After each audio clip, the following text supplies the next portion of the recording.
Hello developers, welcome back to the series of reactjs developer interview questions. This is fourth video of this series. If you haven't watched my previous videos, I'll leave the link of the whole playlist in the description, or I'll put it in the cards to the top right corner. Please go ahead and watch it. And so this is fourth video. In this video I'm gonna share one of a great interview question in a very big company that I have attended for reactjs developer role. So the panel asked me to create a timer. They shown me this example here. Clicking this will open up this module. Inside that we'll see three input fields for hours, minutes and seconds. Each of them are number type, and once we select any value from here and click the done, we'll come here, and clicking the start will start the timer to downwards, like from the initial to decreasing by 1 second in each second, and pause will be there and reset to initial value. So these are the things that I need to implement. So let me start with the input fields. I'll take three input fields. Each of them will be number only. Yeah, I'll take three labels. Label. We don't need HTML for hours. This is for minutes. And this is for seconds.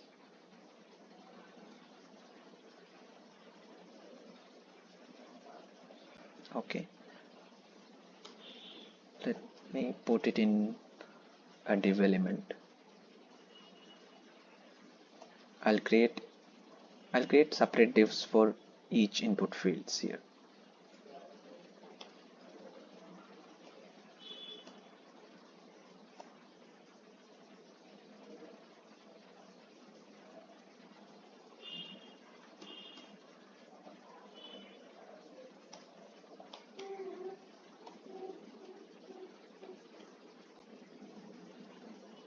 I'll call each div element as, let's say, input field or something.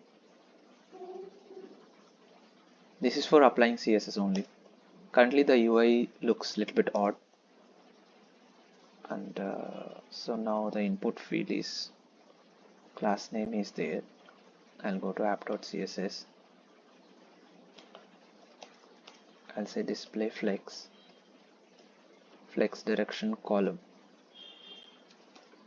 and width should be, let's say, 60 pixels. 60, 70 would be fine. And each input can have some height, right? I'm gonna say input tag height 40 pixels. Too much, 30.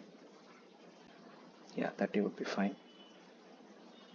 Now here in the example UI, the arrangement is in row.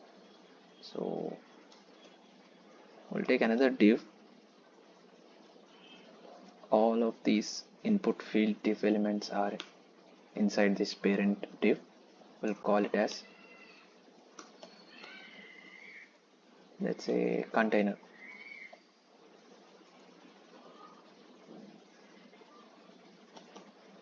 Container would have display flex. Okay, there must be some gap, 8 pixels or something. Okay, so there should be some initial values inside the fields, right? I'm gonna take one state variable, const. I'll say time parts. Set time parts equal to use state. I'm gonna define one object here as an initial value, which will be holding hours, minutes, and seconds. And in this object, each key will have a value as 0, initial value as 0. So this time parts value will be used here. Value property time parts dot hours.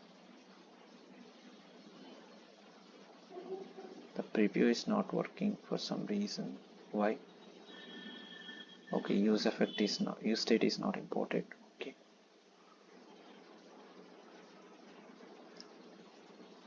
Here it will be seconds, no minutes.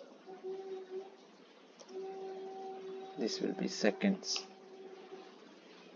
Okay, the initial values are coming. Let's handle on change events.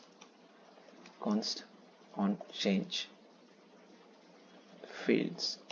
I'll take one function only to handle on change of all fields. This will take one event. For now, I'll just say console.log e.target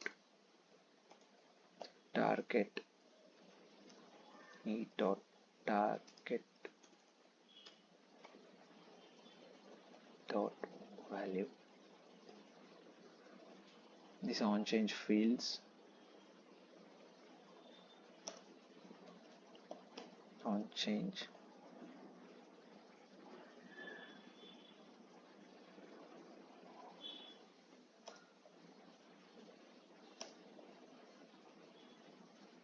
Okay.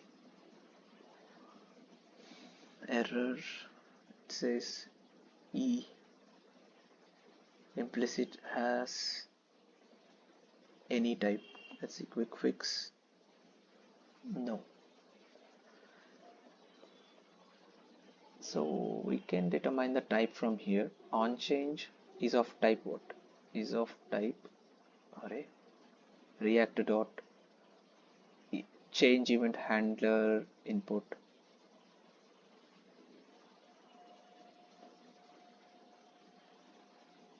Change event handler input element. You know what? I'll just type it. Change event. I think it has to be change event. HTML input element. Yeah. Now there won't be any errors. e.target.value will be available. Okay. So since we're using the same function for all the fields, we need to identify which key is getting changed, right? For when we change the field value from hours, only hours key value will be changed from time parts. So to identify the difference, we need to have one more property called name, which we can get it from e.target.name. So for hours, it will be hours only. For sake of ease to update the values here in this object, I'm gonna take the same spelling with the names for the names. This will be minutes. Name is equal to seconds. So here what I'll do is I'll just say I'll just update it, set time parts, or set is not there, set, it has to be set parts dot time parts, whatever the initial value. We're using the spread operator. I'll do e dot target dot name colon e dot target dot value.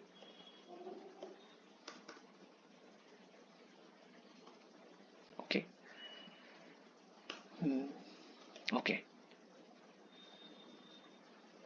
Now if I change anything here, it is reflecting. Okay. So in this example UI, we need to show the time left, right? Time left. We'll just create one more div here. I'll say time left. Instead of table, let me take h4 tag.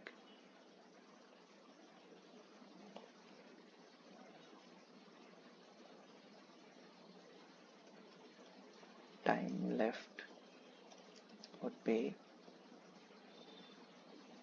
time parts dot hours colon time parts dot minutes colon time parts dot seconds. So if I increase this one, seconds are increasing. If I increase this one, minutes are increasing, hours are increasing. Awesome. So now let me add the buttons and the functionality to div. I'll take a div. I'll take button. This is start, and then there is reset. Right. So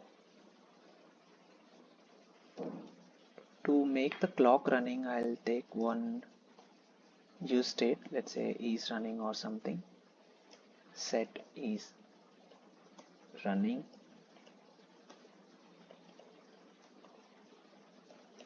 Use state. Initially it will be false, and this value will be changed on click of this. On click,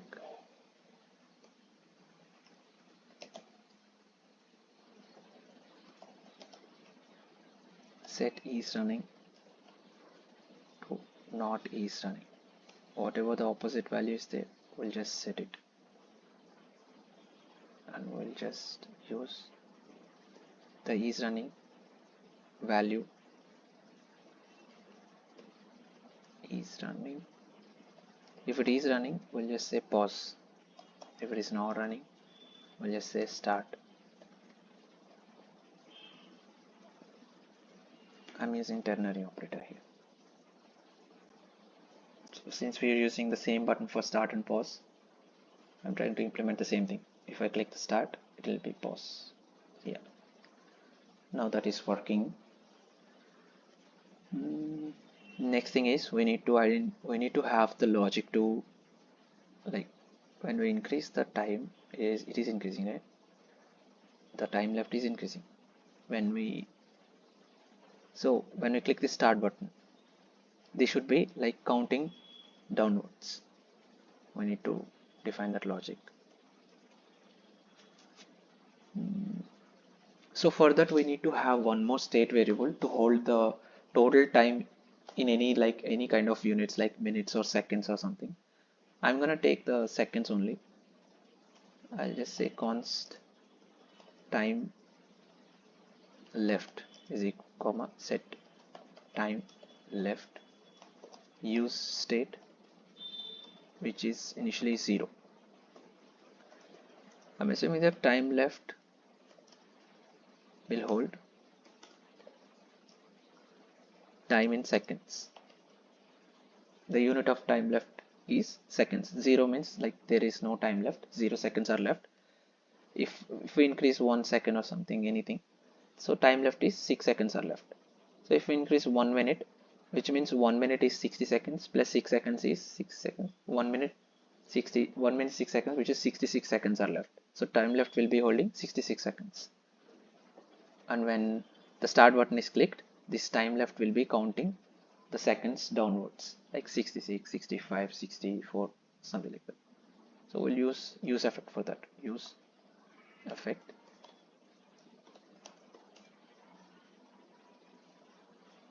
This should be arrow.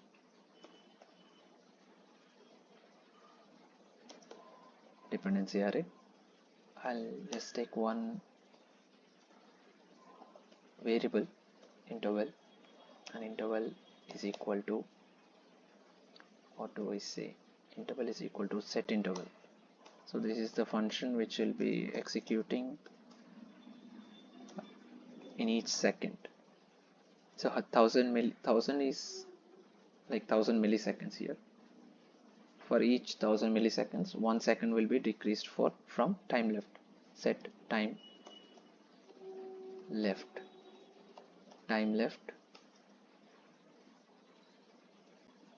I think it is previous state. We need to update the previous state, right? Brief time left -1.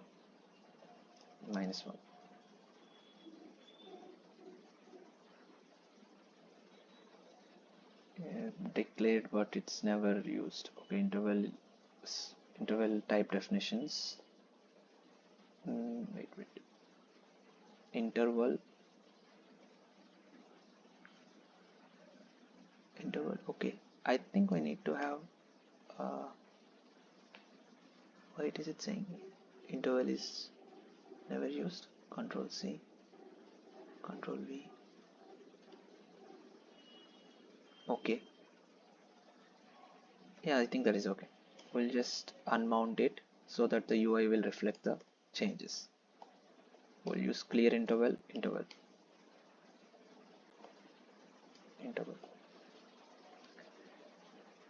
Okay, and here it's not running. Clock is not running. Why?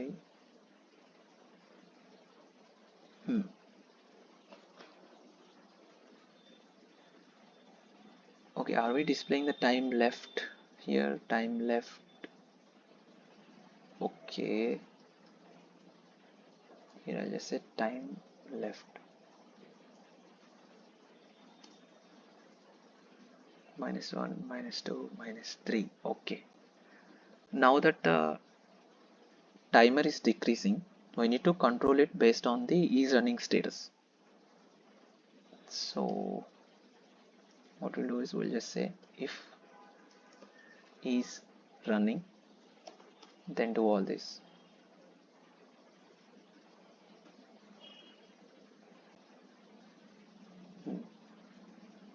Variable interval implicitly has any type.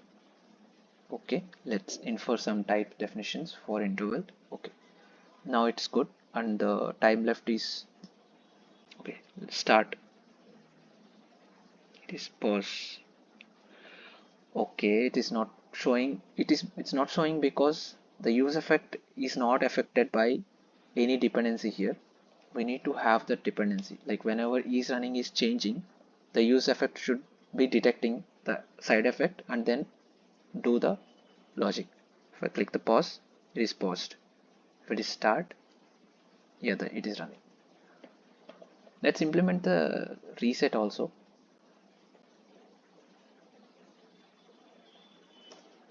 On click,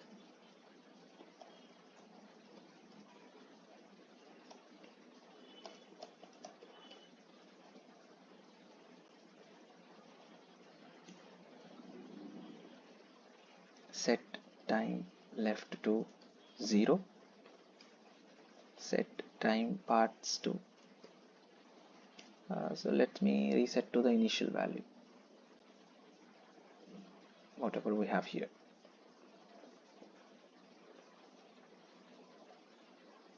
Oh. Reset, clock is still running. I think we need to set is running to false. Reset. Okay, start -1 -2 reset. So one thing I have observed is that when I increase the time in seconds or minutes, the time left is not calculating. Let's calculate that part also. That should be handled in the on change, I guess. Let's have one function. I'll say calculate time left.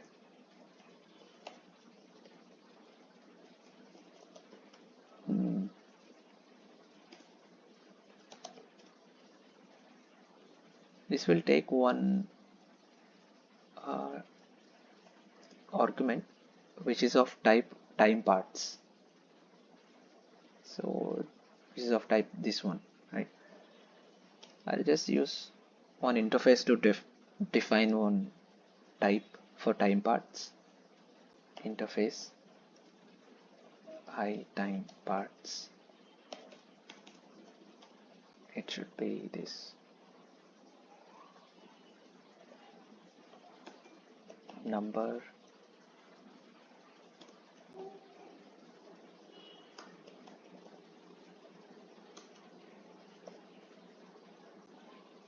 okay I time parts.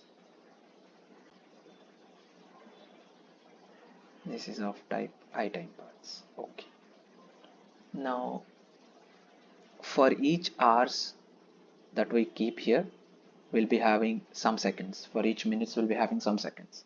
Seconds are only seconds, right? So combining these three will be giving us the time left value. So that is, we're displaying 0 here. So we need to calculate that. So const hours in seconds is equal to tp dot hours multiplied by 3600 seconds. For each hour we'll be having 3600 seconds, right? Const min in seconds is equal to tp dot mins multiplied by, for each minute we'll be having 60 seconds, and for seconds we don't need to calculate anything, we'll just use it as is. Set time left hours plus minutes g hours in seconds plus minutes in seconds plus tp dot seconds.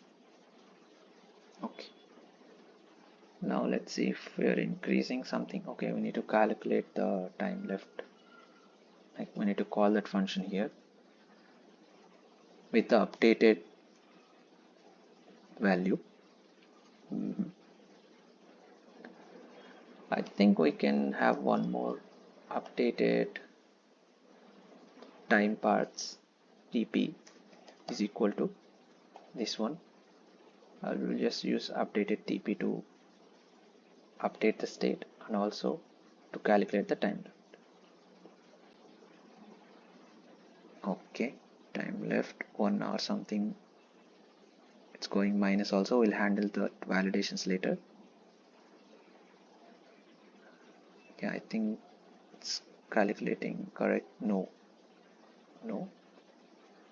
for 1 minute we'll be having 609. How come it is? Okay, 9 is there, 1 is 69 should be there, right?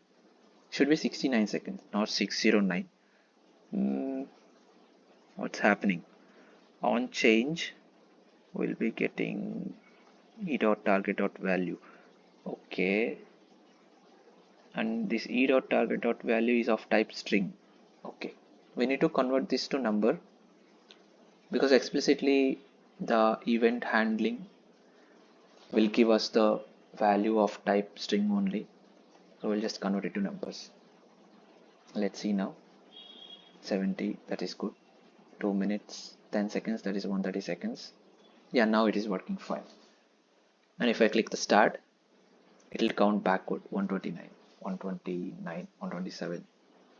Yeah, reset, start, backward, reset, increase 4 seconds, start, 3, 2, 1, 0, -1. We'll handle the negatives later. For now the time left is working. We'll just increase here, start, and if you observe, this is decreasing but this is not decreasing. We need to handle that part also.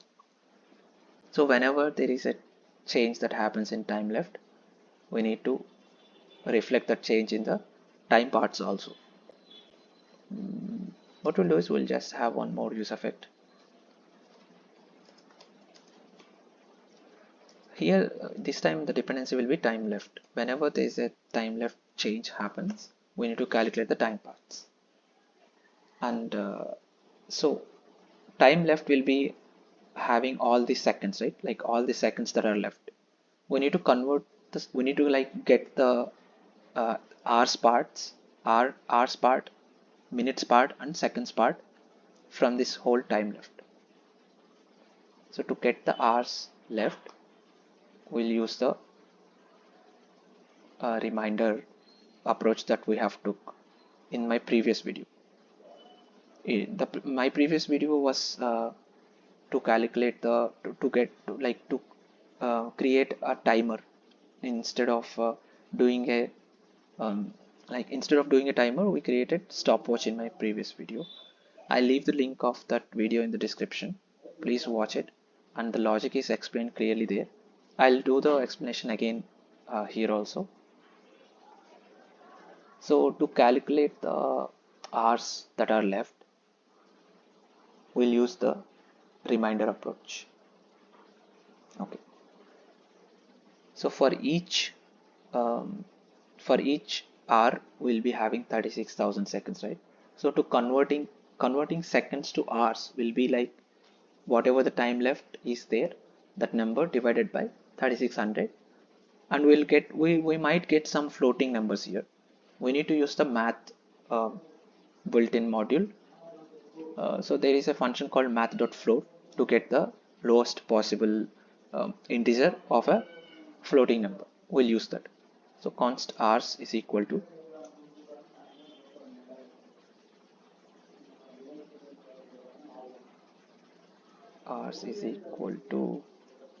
math.float.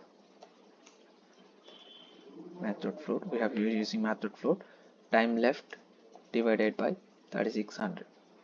So once the hours are calculated, we'll use the reminder operator to calculate whatever the minutes are left, right? Const minutes, or I just say hours reminder, is equal to time left percentage 3600. So the minutes, we need to calculate the minutes now. Const minutes is equal to math.floor, whatever hours reminder we have, that should be divided by 60 to get the minutes, right? Because each minute will be having 60 seconds, and the seconds are pretty straightforward. Whatever the reminder that we get from minutes will be seconds. We don't need to like divide it with anything later. Const seconds is equal to minutes seconds is equal to minus minutes, or I think it should be hours reminder only. I think, yeah, whatever the reminder that we get from hours is in turn like minutes only, right? That minutes will be used for getting the seconds divided percentage 60. So now we get the hours, minutes and seconds. We'll just update it, set time, not time left, time parts, hours are hours, minutes are minutes, seconds are seconds. Okay, we'll see if it is working or not. Let's increase the seconds. Start 8. Here is all. It is also updating here, and it is also updating here. Yeah, I think it's working nice. Okay, now the hours and minutes are also. Let's reset it. What we'll do is I'll just increase 1 minute. I'll start. It should be converted to 0 and 59. Yeah, this is what we need to achieve. We'll just reset it. So what are the things that are left now? We need to create a timer, add start, pause, reset functionality. Okay, the negative values, right? So it should not be going beyond 0. So let's add some validations. For us, it should be, let's say, minimum value should be 0.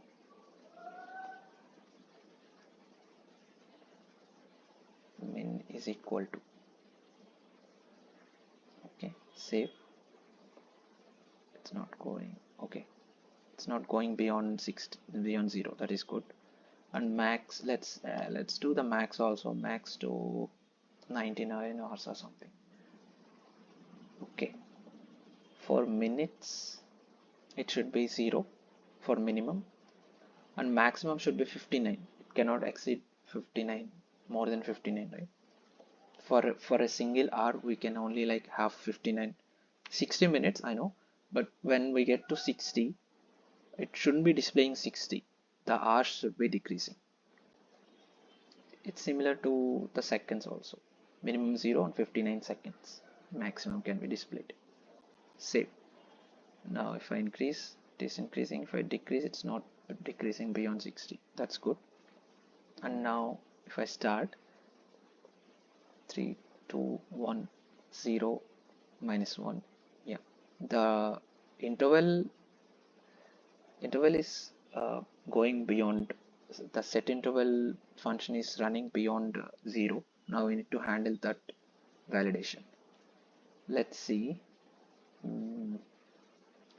So first of all, the time left is calculating here, right? So we'll add one more validation. Let's say and time left should be greater than 0. Then only do all this. So start. Okay, it's not going beyond 0. Let's say pause, but still the pause is happening. What we'll do is we'll just say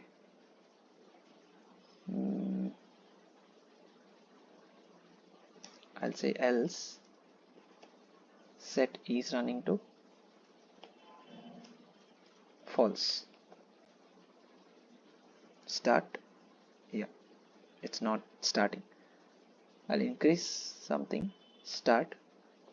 6, 5, 4, 3, 2, 1, 0. Right. Okay. Time left is still running. I think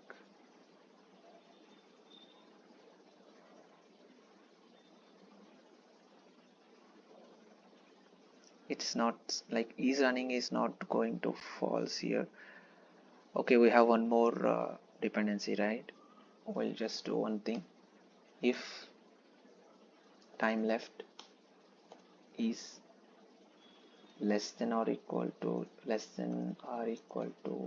0, then what we'll do is we'll just say set is running to false. Now is running is getting affected here, which will be triggering this one.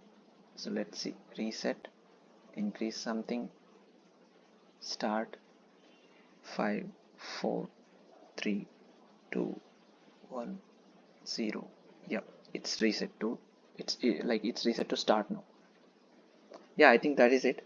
Pretty much everything is done. Only thing is the format of the values here. I'll remove this time left value, and I'll just do the pad start here, or you can explore the pad start functionality that I've explained in my previous video. Yeah, thank you. Thanks for watching. Please go ahead and check out the rest of the playlist that I've created, and also do let me know in the comments where like if you have any optimized solution for this interview question. Thank you.